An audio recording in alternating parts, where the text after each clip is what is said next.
Attention! The National Weather Service has issued a hurricane warning for the entirety of the National Hockey League. Please stay tuned for further information from the Storm Cellar. So, welcome back to the Storm Cellar. The season has started, Ray, but it also hasn't started, Ray, because it started if you were in Europe, but if you're playing games in America, it's still the preseason. So, but baseball's over for you. Sorry, I tried to stop myself. I really did. I'm sorry about that. Your Blue Jays pulled the Leafs. But oh man, yeah, it could be worse. So tomorrow is Canadian Thanksgiving, and tomorrow I will be giving great thanks that the Carolina Hurricane season will be beginning this week because the Blue Jays stabbed me in the heart. Do you have like back. Canadian goose for that? No, turkey. Turkey. Although Canadian turkeys? Oh yes. Oh, but I can tell you that I have enjoyed Canada Goose in my past when I was younger. Yeah, I have. I assume they'd be kind of greasy, I assume they'd be a lot like duck. I like duck, but very much like right, duck. It's bad, right? Yeah, it's very very much like duck, and there's little. It's gamey. It's a gamey bird. I remember, and I grew up hunting and fishing. I'm okay with that, but yeah, 100%. So that's that. Yeah, they stabbed me in the heart through the back. So thank you, Blue Jays, for that. Bring on the Hurricanes. Bring on the Canes, and better yet, bring on our guest to the Storm Cellar this week. You like that transition? Nicely done. You're a pro. That's right. Collin Fearns. Collin Fearns is joining us. I hope I said your last name correct. No one ever does. Don't worry about it. Oh, well, correct me. I love being I want to do it right. He loves being corrected. That's what he was going to say. It's like the plant, but plural. So Fearns. Say it again. Yeah. Fearns. Okay. I can't say it right. I have a speech impediment, so it's actually even worse.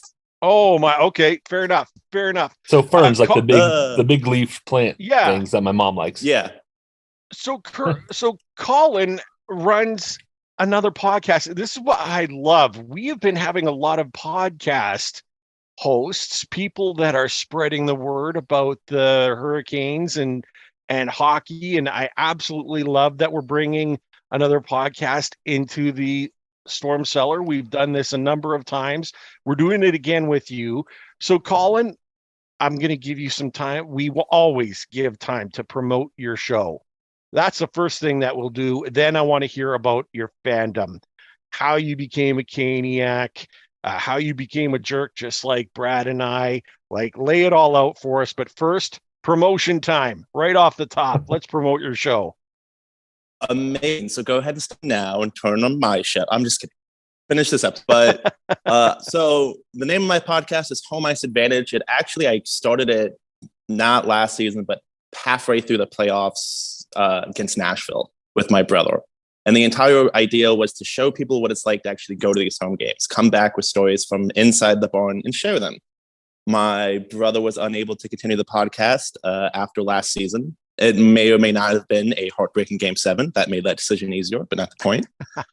So I had to pivot and decided I've always loved the history of the team. Like I can have a 20-minute conversation about Howard Baldwin and how he may or may not have screwed over the Boston Bruins when they left for New England. I'm here for that. That's the type of guy I am. So when I realized it was going to be a solo show, I was like, well, obviously I know what I have to lean into here. So I do history episodes. So I have one on Greensboro, Green Acres, on how Stormy became a pig, or I'm sorry, a hog, because he's not a pig, he's a hog. Right. Let's correct everyone here.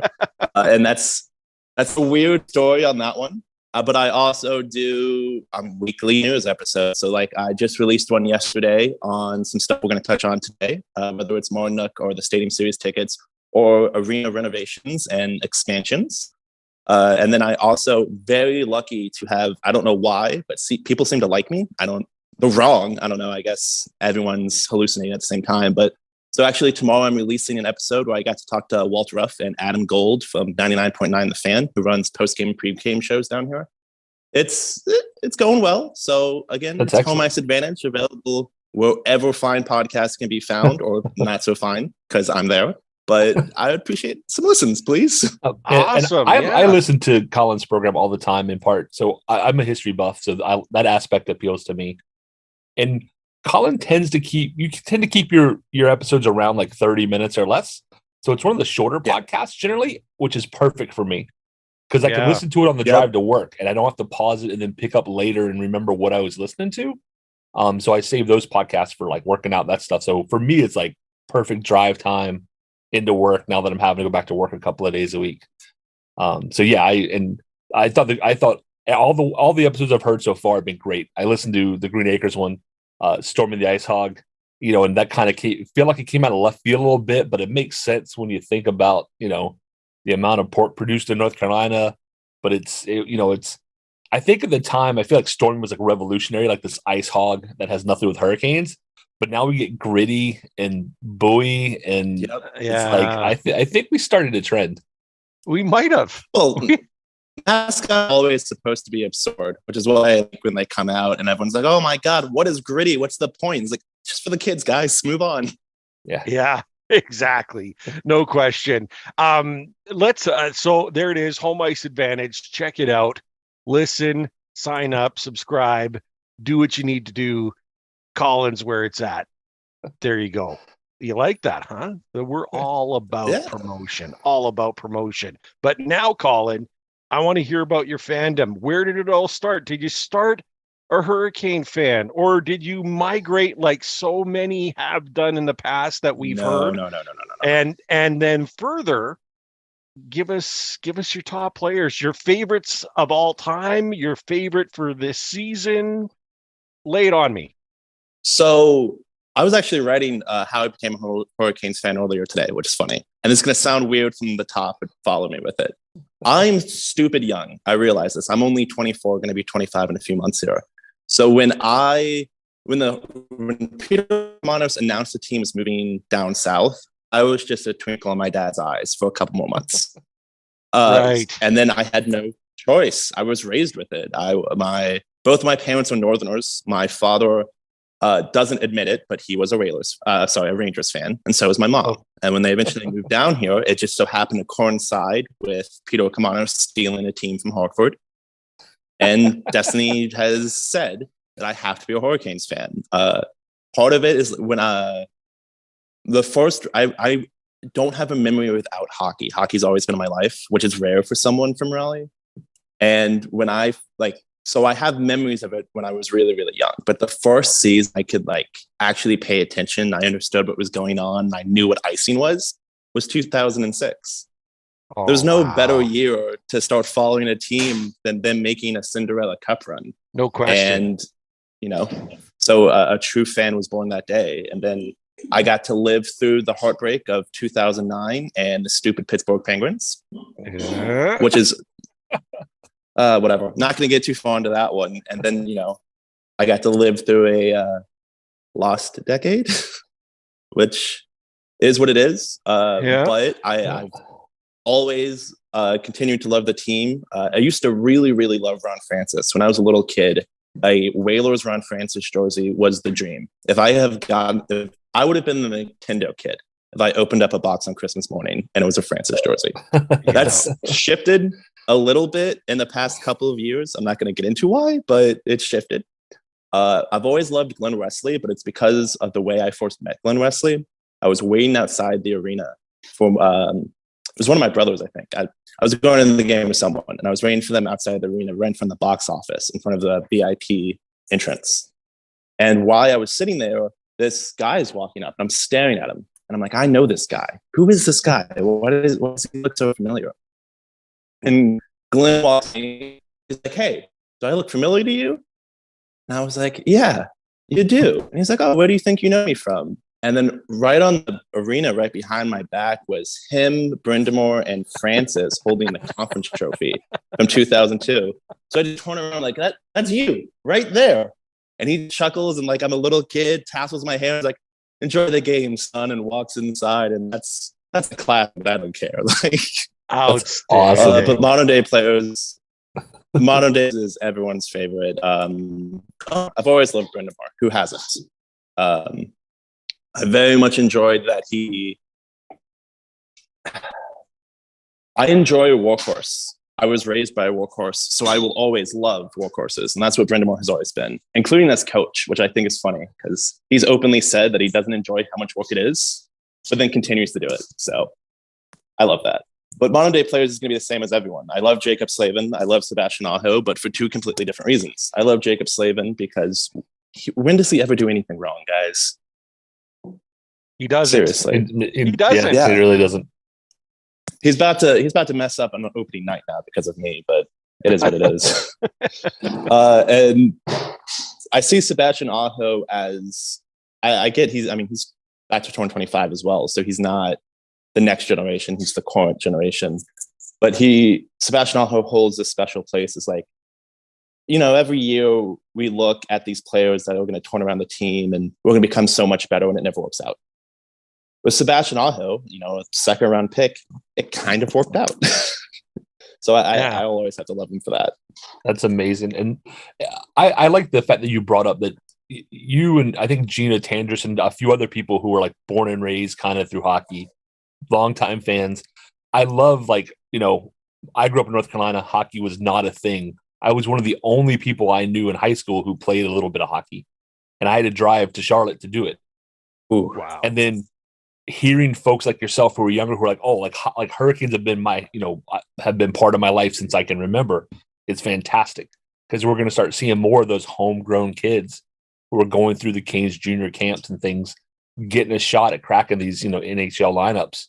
And I think it's phenomenal. It's, it kind of goes into what we're going to talk about a little later about ticket sales for the Stadium Series game. People keep thinking of North Carolina as like a backwater hockey market, and it's not. It's grown beyond that now. Like the Hurricanes are, integrated into the lives of the people, especially in the Triangle, but all across the state. So that's awesome. It is awesome. Street hockey is really big down here randomly, which I feel like no one ever admits is that we play street hockey down here. I mean, the city of Raleigh has 2 full street hockey rinks that they built. Oh, see, that's fantastic. I had no idea. I did not know that's that. Fantastic. Like around here, street hockey is legit street hockey. If you're in a residential area anywhere in Calgary, you're going to see the nets that are set up. Just on the side of the road, on the side of the road. They're always there, always ready to go. That's fantastic. I like hearing that. And street hockey is something in North Carolina you can play probably 11 months a year.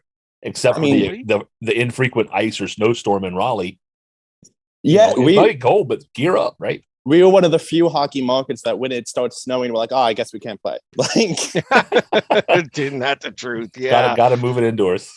So, Brad, you brought it up right off the start. The season has begun, but the preseason is still underway. A very, very strange situation, but all part of the NHL plan to promote this fantastic league in Europe. And of course, there were, the 2 teams that are over there, Nashville and the Sharks. San Jose, yep. Yes, they both had a chance to play kind of warm-up games against European teams as well as they went. And it's one of those promotion things, always very exciting, always well received. But again, very, very strange for the rest of the league. And, we lost someone who is an immediate gain for Nashville because he's in mid-season form already. Let's talk about this. Nino, holy cow, on fire right off the bat. If you had Nino Niederreiter leading the entire league in goals at any point in the season, you are a liar. Yeah, no question. But there he is, right? There he is, 3 goals for Nashville already. Unbelievable. So he's, and we knew he was going to fit in we remember talking about this as far as, how it sucked to lose him. We wanted to kind of keep him around and stuff, but when he was signed there, it seemed to be like a natural fit. The one thing about the Preds that I have said in a number of times, I know you've kind of echoed it too, Brad, is that Nashville kind of plays the way the Hurricanes do. You know what I mean? Like, they're fast, they're physical, they like the forecheck, they play a similar game, a similar style. They maybe don't have all of the talent that we have, but they're certainly close. They play a very similar style, and you just knew that the Swiss missile was going to fit in immediately. And playing in Prague, like, right, he gets friends and family coming in. I'm sure that was a big boost to him as well. So, I didn't get to watch either game because the NHL likes to make it as hard as possible to watch their games for some reason. Isn't that strange? But seeing the recaps, like, he looks good. We knew he looked good. Like you mentioned, 2 years ago, the Preds and Hurricanes went toe to toe, very long series because they play such a similar style. I'm happy for him. What about you, Collin? The only thing, of course, I'm happy for him because, above the game, these were people. And how excited is Nino right now to be in Europe leading the NHL in goals? The only thing that bothers me is Nashville didn't look up, give me hell, give me fire, give me Nito. They had their opportunity and never did it. Vivian served it to them on a silver platter, and they were like, I don't know what this is. Like, guys, you had one job. If you didn't see it, Sarah Sivian's like, give me fuel, give me fire, take it, Nashville. And their response was, exactly. Like, no. He said it. She gifted it to you. All you had to do was look at any of the although for a while they did have just the Hurricanes Google it. blocked. So maybe that's the problem. Maybe it's because when they blocked us after we beat them in the playoffs, maybe they didn't see the last couple of years with the tweets. That could be. So yeah, it's already started for them, but it starts for us very soon. And we're very thankful indeed. I have a question for Collin and for you. Yeah. A lot of speculation. Now, number one, I think people are getting overexcited about Nino having, 3 goals in 2 games. Like, that's not going to continue, I don't think. Although I expect him to play well. A lot of people said, how could we not afford the $4 million to keep Nino? And my response this morning was, I don't think Nino was part of the plan. I think they assumed Nino would be out of our price range for a third line guy. Mm-hmm. They developed a plan to move on without him. And when the price came down, they're like, well, we already have a plan. It's just my own gut feeling. Do either of you get that feeling? Because for $4 million or less, in my opinion, they could have made moves to keep Nino. But at that point, I just think there was a plan in place, and they said, no, he's not part of the plan. They brought in extras and just went about. So it wasn't about being able to afford him. I think by that point, they had already decided we're going with plan B, and they just stuck to their guns, which Don's plan Bs work out pretty well usually.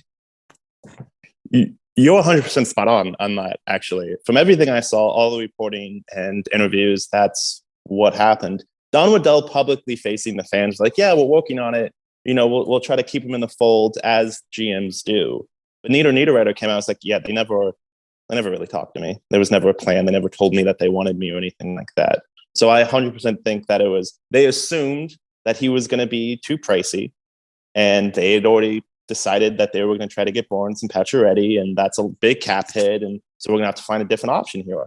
And then all of a sudden, cap restrictions. It's hard for people to get these paydays. Nito is going to be cheaper than we thought it was going to be, and it was too late. They'd already made all their moves.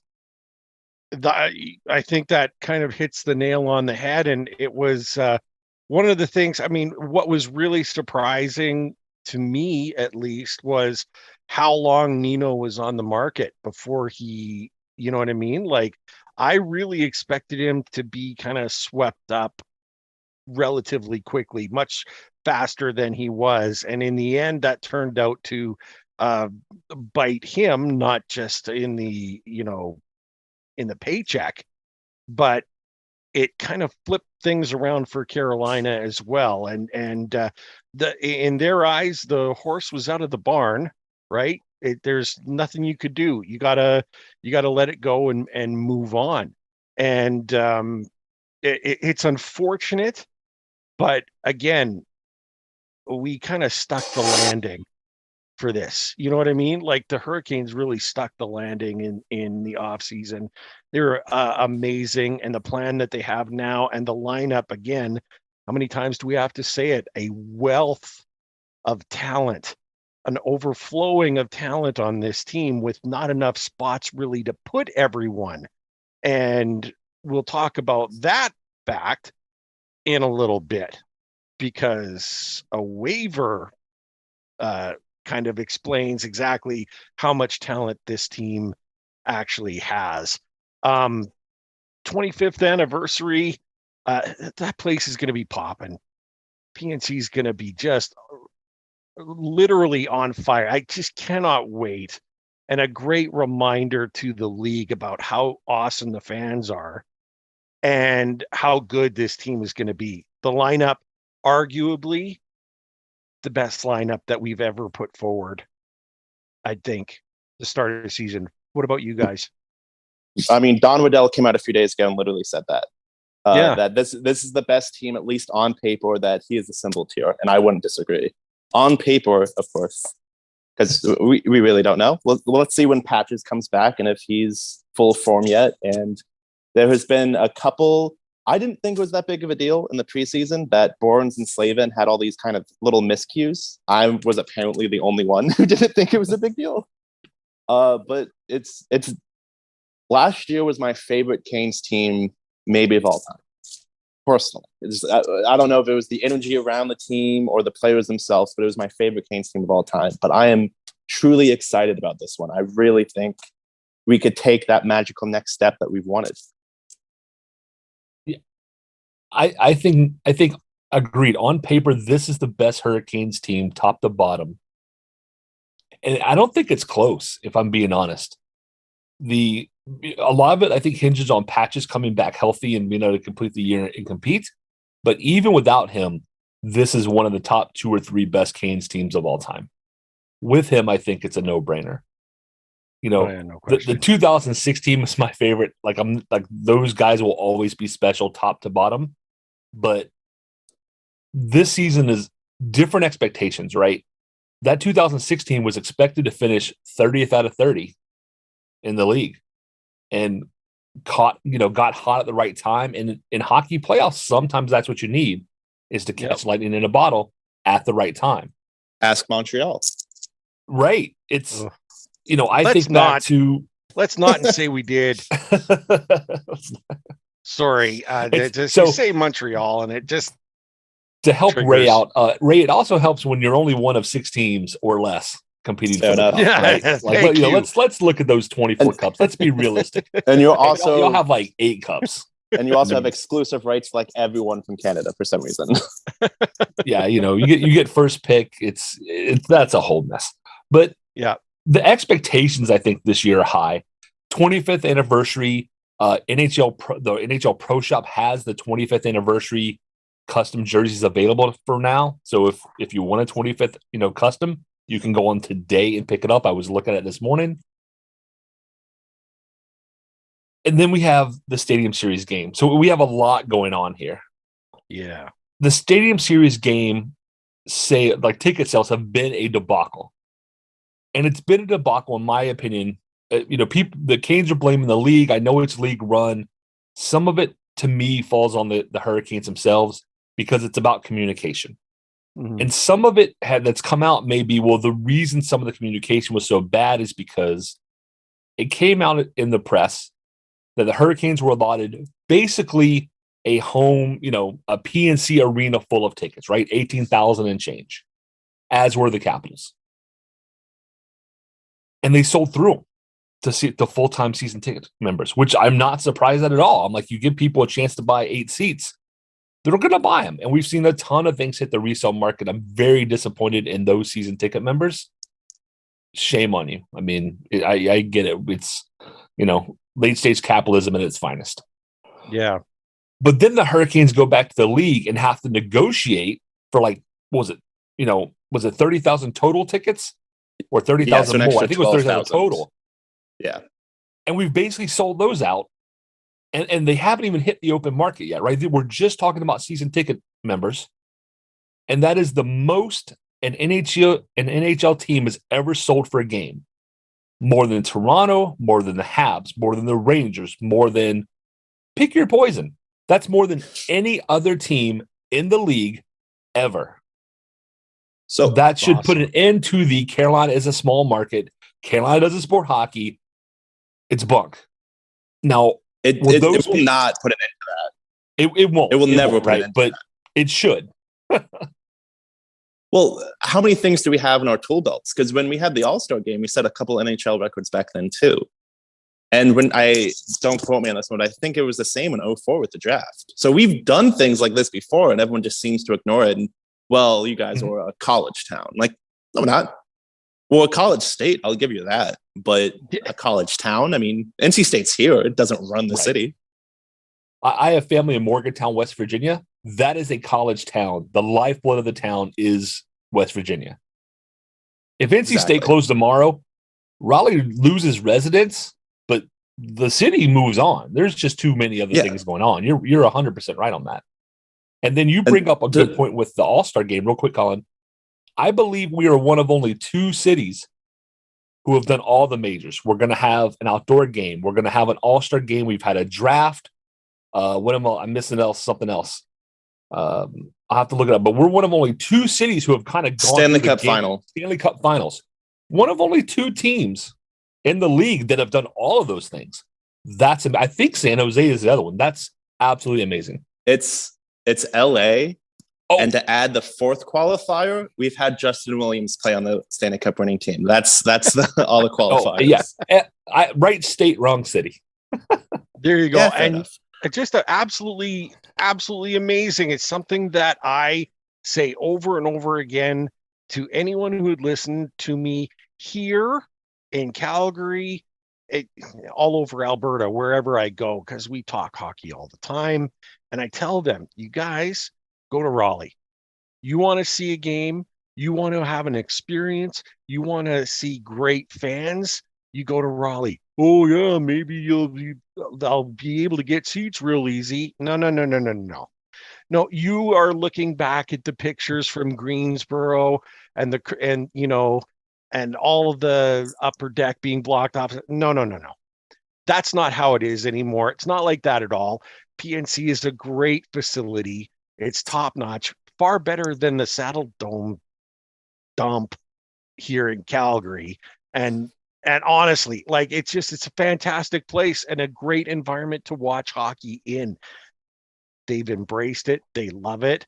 And anytime you can manage to get Duke, UNC, and Pac fans all cheering for the same group, putting aside their alliances that way, and that's unbelievable. That's unbelievable. Like that's a really beat all on its own. Like there's no questions about it. It's amazing. So, Collin, were you able to secure seats? I don't know. I can't remember if you're a season ticket member or not. Were you able to get stadium seats? The stadium series? Yeah. I have tickets to the stadium series. Awesome. I'm not going to put this on Twitter, so this is hopefully this will stay with only people who actually listen to the show. My wife and son are still deciding, are they going to actually go to the game or not? Which means I might have 2 seats available. If you are a listener to the show and you cannot get tickets, don't tell anybody on Twitter. Shoot me a DM. Just shoot us a DM. Say, hey, I couldn't get tickets. If your wife and son don't go, I would like in. And if they don't go, I will get rid of my tickets for exactly what I paid, no profit or anything, to listeners of the show who weren't able to get in. First of all, the right thing to do. Face value. Way to go, Brad. Yep. I was trying to think of what I was going to do, and the 2 people I thought who might be able to use tickets were able to get them. And I said, okay, if they can't go, or if like my son wants to go, my wife doesn't, maybe I'll have one. But I say, you know what? If people listen to a show, they listen to Ray, and I rattle on about the things that we enjoy. Little something special for those folks. So I won't know probably for a few weeks. So, if you can get tickets, by all means, get tickets. But Yeah, hopefully by 100%. November, I'll know if they're actually going to go to the game. So that's a little something special for folks who listen. And just really quickly before we get away from Stadium Series tickets, because I swore off the controversy on my show because I got tired of talking about it. But we actually know the full story now. So the reason that this quote-unquote controversy has started to the point where a lot of people weren't able to get tickets was because there was such a large volume of people who wanted tickets. Like the wide majority of full season ticket members who were allotted 8 tickets bought all 8 tickets. That they weren't expected to do that.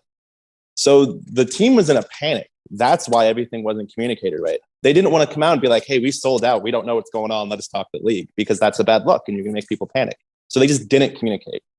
And then they went to the league, got the extra tickets, and then communicated, well, this is what we have now, which is probably their first big communication failure in years. Other teams do stuff all the time. So I think we just kind of have to get over it. It sucks, but we have to get over it. Yeah. And Canes, if anybody's listening, rip the Band-Aid off. Just come out and say, we had no idea these would be this popular. We screwed up. We're trying to fix it. Let us see what we can do. And at least people understand that you're being honest with them, right? What people, I think, don't like is when they think you're hiding things from them, which is exactly what, they did, right? So, yeah, I haven't caught up on your show yet, so I'm assuming that probably is mixed into one of the ones I haven't heard yet. But yeah, that's, haven't talked about it. I saw it off, so that's why I didn't know. I just wanted to get it out. It's a own your mistakes thing. Everyone appreciates, we all understand that mistakes are made. But the best thing that anyone can do when you make a mistake is to own it right away. And usually you'll find most people are very, very forgiving. And there's so much excitement around this. It becomes a non-issue the second that you say, look, we're trying to fix it, right? And suddenly now there's no controversy. A very quick question that I have. What is capacity in the building? Like Carter Finley or PNC? Carter Finley. It's like 47.6, I believe, but that doesn't include the league wants to do a general admissions, like on the field type concert crowd. Yeah. So I don't know if that's going to be put on level so the people in the back can see the ice, but that's whatever. Yeah. So that doesn't even include that. So we're expecting 60,000 plus people being able to. That's what I've heard too, is between 55 and 60. That is so awesome. It's going to be a great environment. I wonder if they originally offered 8 tickets per account because they were worried about the numbers. The league was.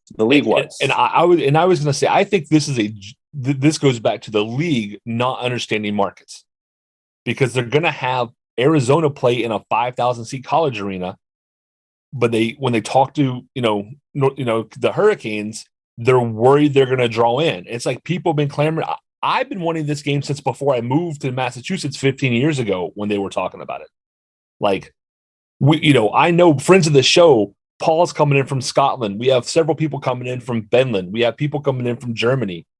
Like, it's a global event kind of a game. Like the NHL should market it and treat it as such and not go, are people going to show up to a game in Carolina? Yes. Well, yes, when the league originally announced it, they straight up said, we have some worries that they won't be able to sell out.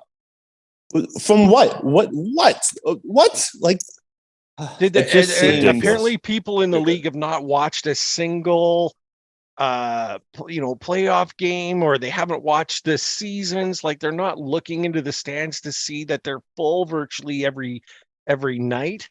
Like, what are they? How can they be so? I don't want. I think their analytics guys are looking at like year 7 of the playoff drought and still picking their numbers, and you can't do that. Clearly hired someone from ESPN. I was going to say they just posted a new data analytics opening the other day. Maybe this is why, because that person, I don't know who it was. I'm not going to bag them too bad, but apparently, and that's the Canes, right? Not the league, but my goodness. The Stadium Series, did I go, yes, they're definitely going to sell out? I never said yes, like there'll be 60,000 seats sold. Did I ever think there'd be less than 50,000 people in attendance? Not for a second. Yeah, not for. I hear you. Look, so we got about 15 minutes left in the show or so. and we still have lots to talk about. So I'm going to just arbitrarily shift our focus, and let's talk about who from the Carolina Hurricanes appeared on the waiver wire. Go ahead, guys. Fan favorite. Actually, this guy's he's become a controversial figure. From 2 years ago when he was a fan favorite for everybody. Jordan Martinook is placed on waivers, which I think we all kind of understand now is probably just a paper move. I don't think any of us are expecting he's going to Chicago. You can only have 23 guys on the roster, as of Tuesday at 5 p.m. And you have to be under the cap by Tuesday at 5 p.m. Those two things don't exist today. They don't exist tomorrow. They don't exist Tuesday until 5 p.m. It looks like this is a paper move. Get Marty off the roster. We open a spot. Then on Tuesday at 5 p.m., Jake Gardner can go on long-term IR. I keep hearing that Patches is going on IR and not long-term IR, and I don't understand why not. Because to be on long-term, you have to miss, I think it'd be expected to miss 10 games or 24 days, something like that. He's definitely But that's going to free up a spot where they can bring Marty back in and sign Derek Stepan as DW has said he's going to do. And then we're at 23 guys until Patches comes back. And actually, if Patches on IR, he's still on the roster. So then we have our 23 guys. So the reason he's going to, from what I've seen, the reason why he's going to be put on LR instead of LTIR is literally it's just easier to take him off. There's less hoops to jump through. And I guess this is a weird one when I saw it. Patches just heals really fast.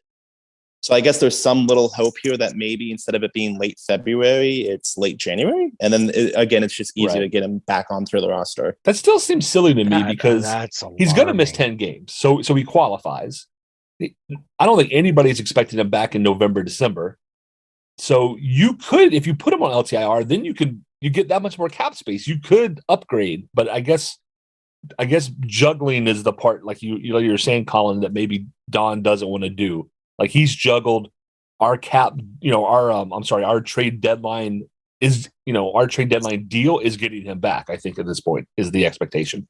So maybe I'm happy with our team the way it looks. I'm always looking to upgrade, but.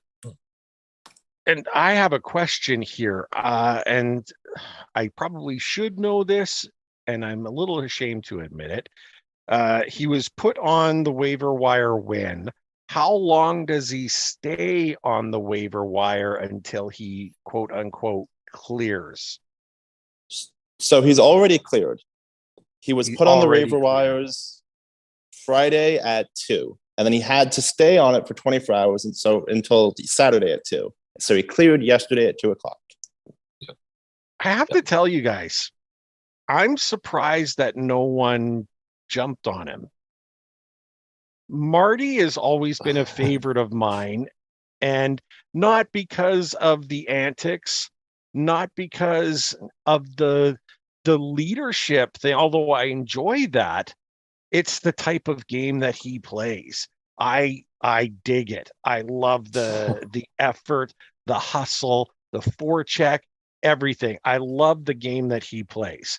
And because he keeps things light, the personality, that's just bonus.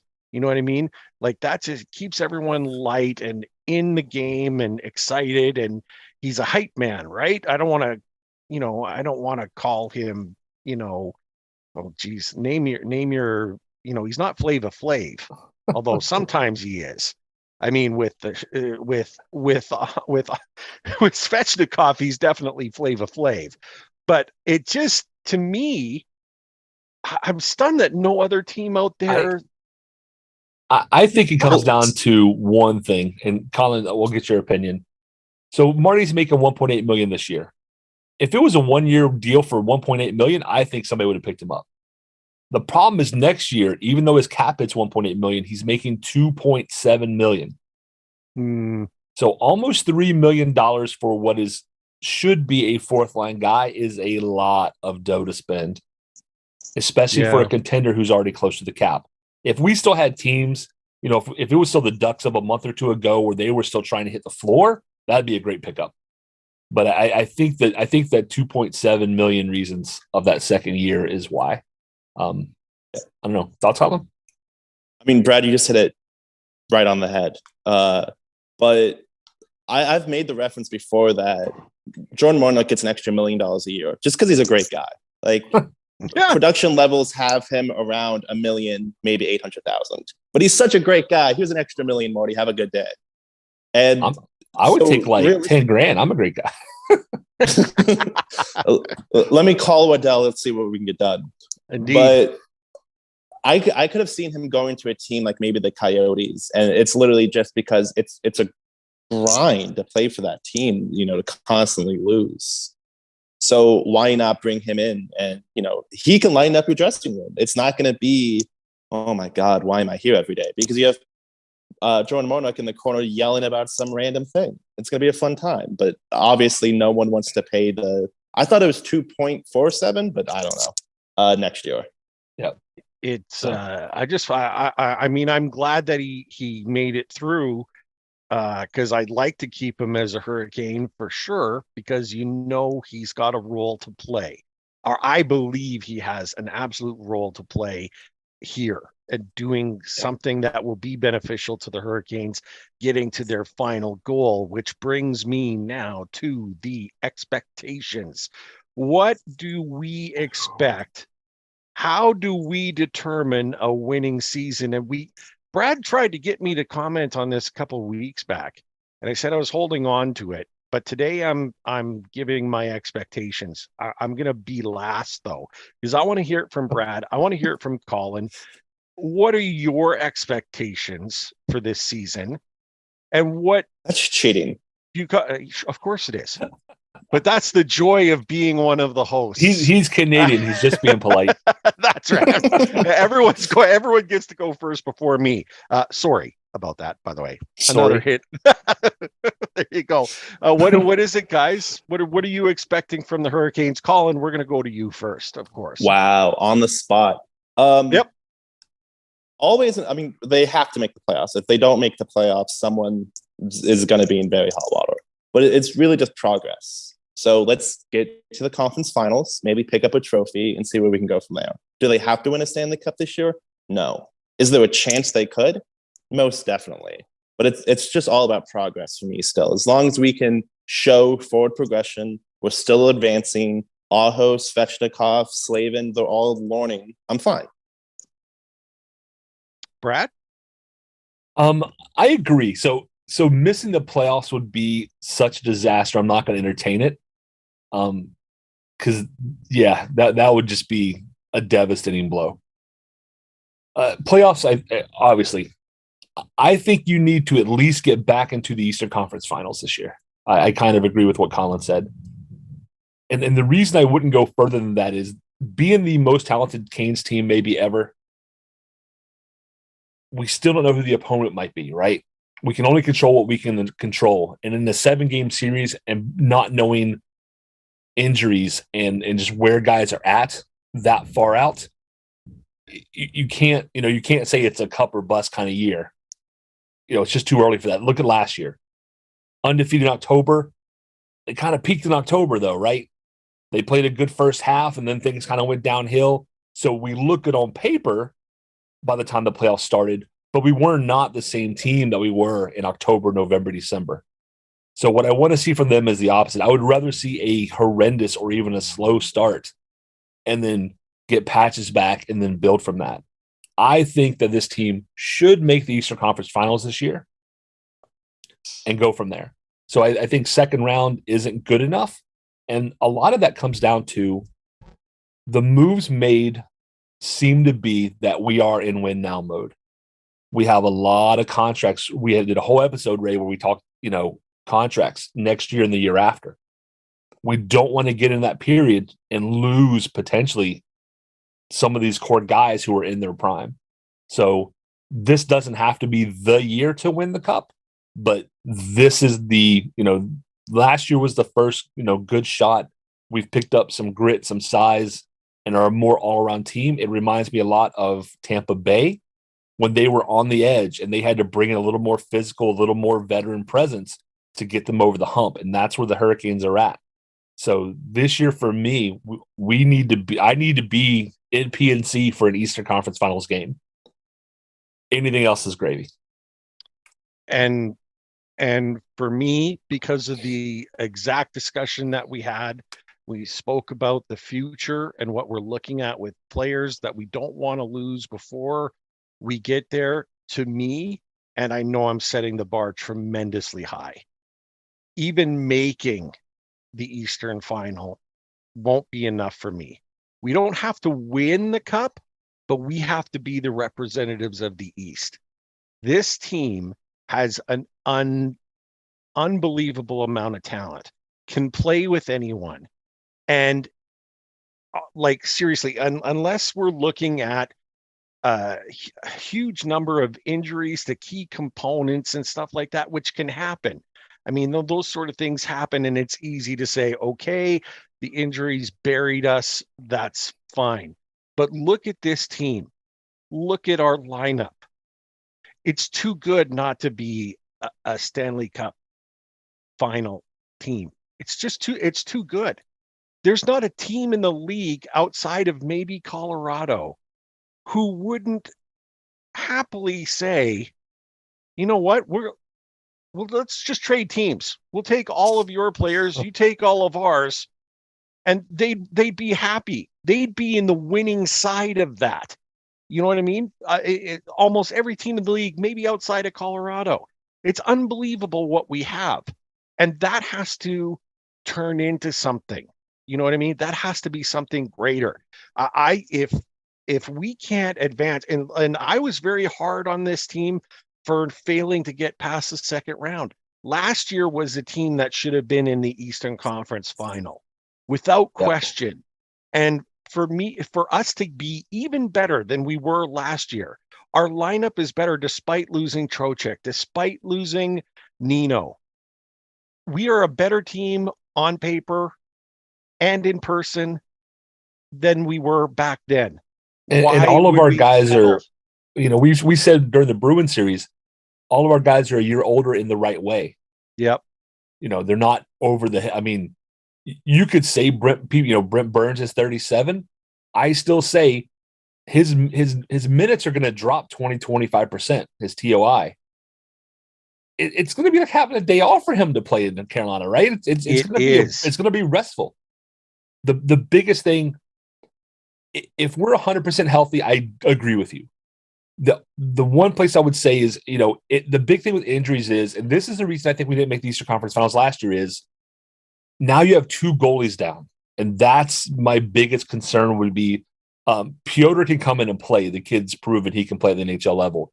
But that was just such a, how often do both of your starting goalies go down, and the second one in the playoffs, and you're going to your third guy in the play, and he's still winning games, right? But weird circumstances you can't predict for. But barring unforeseen circumstances, this is the second year in a row that I think that we could see a Colorado Hurricanes final. I think Calgary went from being they're very good to Johnny Hockey not wanting to re-sign, be like, oh, they're going to suck. And then they made the trade with Florida and re-signed those guys, Huberdeau and Weegar, and it's like they looked really good on paper. They do too. They're scary, good looking. I think Edmonton still has Edmonton's faults. I think they're a better team than they were, but I'm sorry, it's still a two-man team and goaltending. Yeah, there's a reason. Go ahead, Colin. There's a reason Gretzky didn't win a cup with the Rangers or the Kings. It's because you can't win it as a one-man band, or I guess in Edmonton's case, a two-man band. It has to be a team effort. Yeah. And they've done better with that. But you can have two great players and pick up two or three solid players. And if your goaltender's kind of meh, then you still are going to go to a Game 7 against the Kings and almost lose. Yeah. Well, they Oilers with Campbell are in a much better situation goaltender wise than they have been for a very long time. Let's be perfectly honest there. So yeah, look, I know that sounds demanding on me. I need to see a Stanley Cup. I won't call it a colossal failure like I called the Blue Jays losing a colossal failure on their season, because it was. If you can't get into the actual playoffs with a team as great as the Blue Jays were, that is colossal failure. Same thing goes here. I can't even imagine, like, someone's going to have to talk me off a ledge if we don't make the playoffs. Honestly, with this team, if you're not in the playoffs, what the heck, man? Like that just doesn't seem fathomable or possible. I think we're the class of the Metro and should easily win it. Easily. I don't think you're being too hard. I think all of our expectations are very similar, it sounds like. You know, when Brindamore gets up in the morning, when Don gets up and walks in the office tomorrow, I think their expectation is we should be making the Cup Finals this year. That's what we're building. That's why we're here. So I think saying that, you know, that's the expectation, I think is fair. We have the talent to do it. We have the coach to do it. We have a GM that gets it. All the pieces are there, right? We got the fans. You know, home ice the home ice advantage for Carolina is phenomenal, right? It is. All the pieces are there. We just, you know, sometimes you just need to get luck where all those pieces just fit at the right time. And that's what we need this year is we need to be peaking in May and June and not peaking in October, November. Yeah, true enough. It's, you know what? It's been another fantastic episode made so by our fantastic guest, Collin Fearns. Collin, thank you so much for joining us. Quick, give us another promotion of your podcast, okay? Promo it up. Well, this is what you want to hear. Go. Forrest, thank you so much for saying I'm a good guest. Always appreciate it. But it's Home Ice Advantage, available wherever you can find it, or you can follow me on Twitter at Collin Home Ice. It's a good time. It's a good show. I might be lying, but you're gonna have to listen to find out. I try not to lie. I try to instill good habits in my son. I've picked up on your podcast maybe a few months ago, and I haven't gone all the way back for the last year or so. But I have listened to the vast majority. Some of those episodes are bad. Hey, I mean, Collin. So as much prep as Collin puts into his show, Ray, you and I are like the antithesis of that. Because you can listen to Collin's show and know he's done his homework. He's doing voiceovers and reading clips from the News and Observer and that's outstanding. Like Mike Solarti and like guys who haven't been around for a while. And then he comes on our show and I'm like, okay. So we should probably come up with an outline for today and figure out what we're going to talk about. And we start in 5 minutes. Well, you would be amazed how often I'll write like a full page of something. Like I'm going to go over this, that, and the third. And then I start. None of that's used. I've decided I found this article why I was talking, and now I'm going with this. That's awesome. That's awesome. Hey, you know what? I just love it. The Storm Cellar always better with guests. And you've done a fantastic 100%. Job. I love your take on this. And we're sending everyone that listens to us in your direction as well, if they haven't done so already. Fantastic show. Brad, we have talked about everything. We have talked about, the fact that the NHL just can't start a season the way everyone else does. We got to do it strangely. We've talked about a magnificent opportunity for us coming up in February, 25th year anniversary. Nino's on top of the league. Oh my gosh, Marty's through waivers. Okay. We talked about so much. There really isn't anything left to say. Is there? Am I forgetting something? Go Canes. Go Canes. Thank you everyone for tuning in. Ray and I greatly appreciate your support in helping us produce an informative and fun podcast. As always, we'd like to say that we believe hockey is for everyone. Whether you're a Caniac or a bunch of jerks, doesn't matter, as we're just a couple of jerks anyway. We would love to hear your questions, comments, and suggestions. We will do our best to answer anything hockey related. You can reach us via email at stormcellar97@gmail.com. On Twitter, we are at stormcellar97, and on Facebook at facebook.com/stormcellar97.